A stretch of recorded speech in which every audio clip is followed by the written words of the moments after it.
ಬೆಂಗಳೂರಿನ ಕಟ್ಟಿದ್ದು ಕೆಂಪೇಗೌಡರು. ಅವ್ರ ತಂದೆ 70 ವರ್ಷ ತೆಲಂಗಾಣ ಆಡಳಿತ ಮಾಡ್ದು. ಇಲ್ಲೇ ನಾವು ಅವರ ವಂಶಸ್ಥರು. ಈಗ ನಾನು ಕೂಡ ನಾಳೆ ಹೋಗಿ OS ಹಾಕ್ಬಿಟ್ಟು ಬೆಂಗಳೂರಿನ ಯಾರು ಬಳಸಬಾರ್ದು, ಬೆಂಗಳೂರು ಬಗ್ಗೆ ಯಾರು ಮಾತಾಡಬಾರ್ದು ಅಂದರೆ ಈ ಕೋರ್ಟ್ ನನಗೆ ಕೊಡಲೇಬೇಕು. ಕೊಡುತ್ತಾ ಅಂತ ನನಗೂ ಒಂದು ಕ್ವಶನ್ ಮಾರ್ಕ್ ಇದೆ. ಬೆಂಗಳೂರನ್ನ ನಾನು ಒಂದು OS ಹಾಕಿ ನಾನು ಕೂಡ ಇನ್ನು ಕೋರ್ಟು ಬಳಸೋದು ಬೇಡ, ಕೋರ್ಟ್ಗಳು ಬಳಸೋದು ಬೇಡ ಅಂತ ಕೋರ್ಟ್ ವಿರುದ್ಧನೂ ತಗೊಂಬೇಡ ಅಂತ ಪ್ಲ್ಯಾನ್ ಮಾಡ್ತಾ ಇದ್ದೀನಿ. ತಮಾಷೆ ಅಲ್ಲ, ನಿಜವಾಗ್ಲೂ. ಧರ್ಮಸ್ಥಳದ ವಿಚಾರ ಬಂದಾಗ ಐ ಥಿಂಕ್ ಯಾರ ಮೇಲೆ ಆರೋಪ ಬಂದಿದೆ ಅವ್ರು ತುಂಬ ದೊಡ್ಡ ಪ್ರಭಾವಿಗಳಂತ ಅವರೇ ಪ್ರೂವ್ ಮಾಡ್ಕೊಳ್ತಾ ಇದ್ದಾರೆ.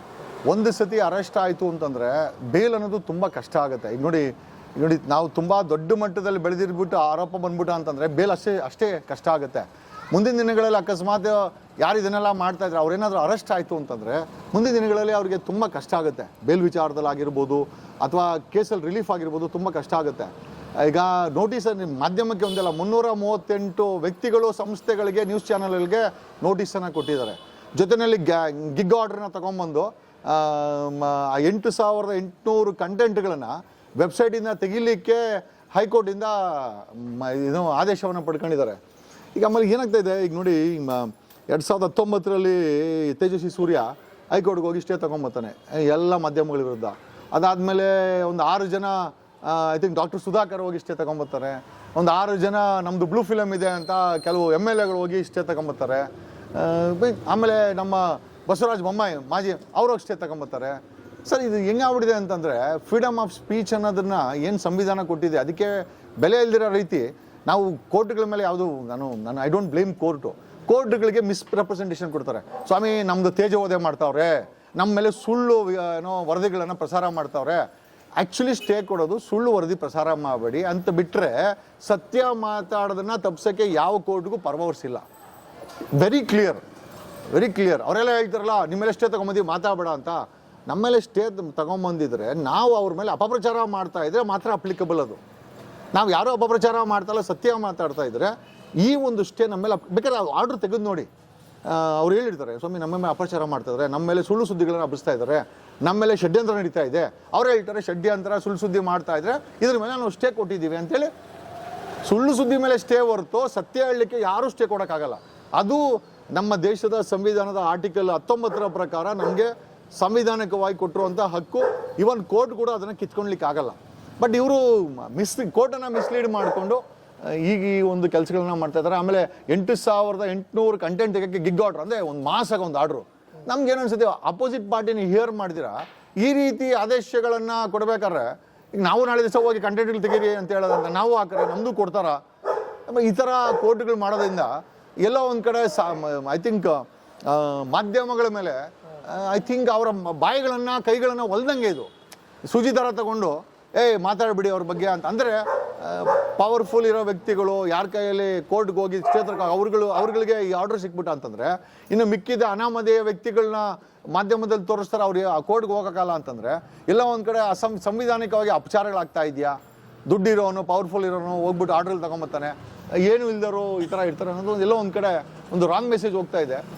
ಐ ಥಿಂಕ್ ಡೆಕ್ಕನ್ ಹೆರಾಲ್ಡ್ ಮೇಲೆ 400 ಚಿಲ್ಡ್ರೆ OS ಇದೆಯಂತೆ. ಆಮೇಲೆ ನಾನು ವಿಜಯ ಕರ್ನಾಟಕ ಅವ್ರ ಮೇಲೆ ಒಂದು 200 ಚಿಲ್ಡ್ರೆ ಏನೋ ಅದೇ ರೀತಿ ಎಲ್ಲ ನೋಡ್ಕೊಂಬಂದೆ. ಇವತ್ತು ಪೇಪರಲ್ಲಿ ಡೆಕ್ಕನ್ ಹೆರಾಲ್ಡ್ ಅವ್ರು ಫುಲ್ ಡೀಟೇಲ್ ಆರ್ಟಿಕಲ್ ಬರ್ತಿದ್ದಾರೆ. 400ಕ್ಕೂ ಹೆಚ್ಚು ಡೆಕ್ಕನ್ ಹೆರಾಲ್ಡ್ ಮೇಲೆ OS ಸ್ಟೇಗಳಿದೆಯಂತೆ. ಏನಾಗ್ತದೆ ಹಂಗಾರೆ ಸಂವಿಧಾನಿಕವಾಗಿ ಒಬ್ಬರ ಬಗ್ಗೆ ಮಾತಾಡ್ಬೋದು, ಇನ್ನೊಬ್ಬರ ಬಗ್ಗೆ ಮಾತಾಡ್ಬಾರ್ದು. ಹಂಗಾರೆ ಇವನೇ ಸ್ಪೆಷಲ್ ಪರ್ಸನ್ಗಳ ಸಂವಿಧಾನದ ಕೆಳಗಡೆ. ಆಮೇಲೆ ಇದನ್ನು ಕೋರ್ಟ್ಗಳು ಅಪೋಸಿಷನ್ ಪಾರ್ಟಿನ ಏರ್ ಮಾಡಿದಿರಾ ಎಕ್ಸ್ ಪಾರ್ಟಿ ಕೊಡೋದಿದೆಯಲ್ಲ, ಸಡನ್ನಾಗಿ ಹೋಗಿದ ತಕ್ಷಣ ಆರ್ಡರ್ ಮಾಡೋದಿದೆಯಲ್ಲ, ಇದ್ರ ಬಗ್ಗೆ ನಮಗೆ ಕಳವಳ ಚಿಂತೆ ಇದೆ. ಇದನ್ನು ಸುಪ್ರೀಂ ಕೋರ್ಟ್ ಹೈಕೋರ್ಟ್ ಅಬ್ಸರ್ವ್ ಮಾಡಬೇಕು. ಇದನ್ನೆಲ್ಲ ಅಂದರೆ ಸತ್ಯನ ಮರೆಮಾಚುವಂಥ ಕೆಲಸ ಡೆಫಿನೆಟ್ಲಿ ಮಿಸ್ಲೀಡ್ ಮಾಡ್ತಾ ಇದ್ದಾರೆ. ಇವ್ರು ಯಾರೇ ಹೋಗಿ ಸ್ಟೇ ತೊಗೊಂಬರ್ತಾರೆ, ಎಕ್ಸ್ ಪಾರ್ಟಿ ಸ್ಟೇ ಮಾಡ್ತಾ ಇದ್ರು, ಇವರು 100% ಕೋರ್ಟನ್ನು ಮಿಸ್ಲೀಡ್ ಮಾಡ್ತಾ ಇದ್ದಾರೆ. ಇನ್ನೊಂದು ಅವ್ರ ವಿಚಾರ ಮಾತಾಡ್ಲಿಲ್ಲ ಅಂದ್ರೆ ಅಟ್ಲೀಸ್ಟ್ ಆ ನೆಲದ ವಿಚಾರ ಮಾತಾಡಿದ್ರು. ಈಗ ಯಾವುದೋ ಒಂದು ಊರಲ್ಲಿ ಇಂಥ ಘಟನೆ ಆಗಿದೆ ಅಂದ್ರೆ ಧರ್ಮಸ್ಥಳದಲ್ಲಿ ಇಂಥ ಘಟನೆ ಆಗಿದೆ ಅಂತ ಹೇಳಿದ್ರು ಅದು ಸ್ಟೇ ಅಪ್ಲಿಕೇಬಲ್ ಆಗುತ್ತೆ ಅಂದ್ರೆ ಅಲ್ಲಿ ಜನ ಯಾರು ಮಾತಾಡಂಗೆ ಅಲ್ವಾ, ಇಂಥ ನಮ್ಮೂರಲ್ಲಿ ಹಿಂಗಾಗಿತ್ತು ಅಂದ್ರೆ ಅದು ಒಬ್ರಿಗೆ ಸೀಮಿತ ಆಗಿರುತ್ತಾ? ಇಲ್ಲ, ನಮ್ಗೆ ಅನ್ಸುತ್ತೆ ಆ ಧರ್ಮಸ್ಥಳದಲ್ಲಿ ಯಾರ ಮೇಲೆ ಆರೋಪ ಇದೆ ಅವ್ರು ಬಿಟ್ಟು ಇನ್ನೆಲ್ಲರೂ ಖಾಲಿ ಮಾಡ್ಕೊಂಡು ಹೋಗ್ಬೇಕು ಅಲ್ಲಿಂದ. ಯಾಕಂದ್ರೆ ಈಗ ನಾವು ಧರ್ಮಸ್ಥಳ ನಮ್ದು ಬ್ರ್ಯಾಂಡ್ ನಮ್ದು ಅಂದ್ಬಿಟ್ರೆ ಈಗ ಆ ವಿಚಾರಕ್ಕೆ ನಾನು ಅದನ್ನೇ ಹೇಳಿದೆ.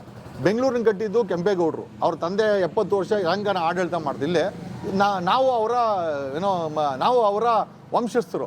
ಈಗ ನಾನು ಕೂಡ ನಾಳೆ ಹೋಗಿ OS ಹಾಕ್ಬಿಟ್ಟು ಬೆಂಗಳೂರಿನ ಯಾರು ಬಳಸಬಾರ್ದು, ಬೆಂಗಳೂರು ಬಗ್ಗೆ ಯಾರು ಮಾತಾಡಬಾರ್ದು ಅಂದರೆ ಈ ಕೋರ್ಟ್ ನನಗೆ ಕೊಡಲೇಬೇಕು. ಕೊಡುತ್ತಾ ಅಂತ ನನಗೂ ಒಂದು ಕ್ವಶನ್ ಮಾರ್ಕ್ ಇದೆ. ಬೆಂಗಳೂರನ್ನ ನಾನು ಒಂದು OS ಹಾಕಿ ನಾನು ಕೂಡ ಇನ್ನು ಕೋರ್ಟು ಬಳಸೋದು ಬೇಡ, ಕೋರ್ಟ್ಗಳು ಬಳಸೋದು ಬೇಡ ಅಂತ ಕೋರ್ಟ್ ವಿರುದ್ಧನೂ ತಗೊಂಬಿಡೋಣ ಅಂತ ಪ್ಲ್ಯಾನ್ ಮಾಡ್ತಾ ಇದ್ದೀನಿ. ತಮಾಷೆ ಅಲ್ಲ ನಿಜವಾಗ್ಲೂ.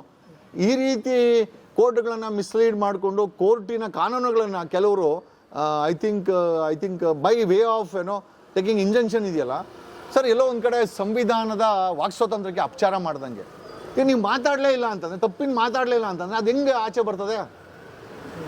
ಈಗ SIT ರಚನೆ ಮಾಡ್ಬೇಕಾದ್ರೆ it was CNN, CNBC, CNN, IBN, ರಾಷ್ಟ್ರೀಯ ಮಾಧ್ಯಮಗಳು ಎಲ್ಲ ಓಡಿಸ್ತು.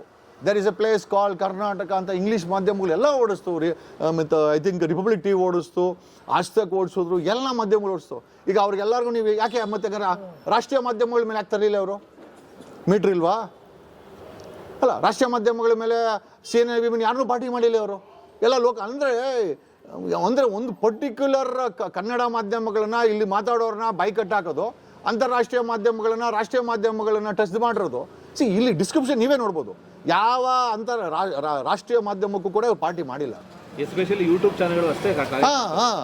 ಅಂದರೆ ಇವರು ಎಲ್ಲೋ ಒಂದು ಕಡೆ ಯೂಟ್ಯೂಬ್ಗಳು ಹೇಳಿದ ಮಾತು ಕೇಳಲ್ಲ, ಬೇರೆ ಮಾಧ್ಯಮಗಳನ್ನು ಇಂಡೈರೆಕ್ಟಾಗಿ ಕಂಟ್ರೋಲ್ ಇಟ್ಕೊಂಡಾರ ವಿಶ್ವೇಶ್ವರ ಭಟ್ರ ಕೈಲಿ. ವಿಶ್ವೇಶ್ವರ ಭಟ್ರು ಈ ಒಂದು ಮೀಡಿಯೇಷನ್ ಮಾಡ್ತಾರೋ ಅಂತಲೂ ಕೇಳ್ಪಟ್ಟೆ, ಗೊತ್ತಿಲ್ಲ. ನಾವು ಆರೋಪ, ಒಂದು ಸೆಕೆಂಡ್ ಕ್ವಶನ್ ಮಾರ್ಕು. ವಿಶ್ವೇಶ್ವರ ಭಟ್ರು ಈ ಡೀಲನ್ನು ಹ್ಯಾಂಡಲ್ ಮಾಡ್ತಾವ್ರೆ ಅಂತ ನಮಗೆ ಮಾಹಿತಿ ಬಂತು. ವಿಶ್ವೇಶ್ವರ ಭಟ್ರೆ ನಿಜವಾಗ್ಲೂ ಡೀಲ್ ಮಾಡೋಕ್ಕೆ ಹೋಗಬೇಡಿ, ಹೆಣ್ಮಕ್ಳ ವಿಚಾರ ಅಂತ ನಾನು ಕೇಳ್ಕೊಂತೀನಿ.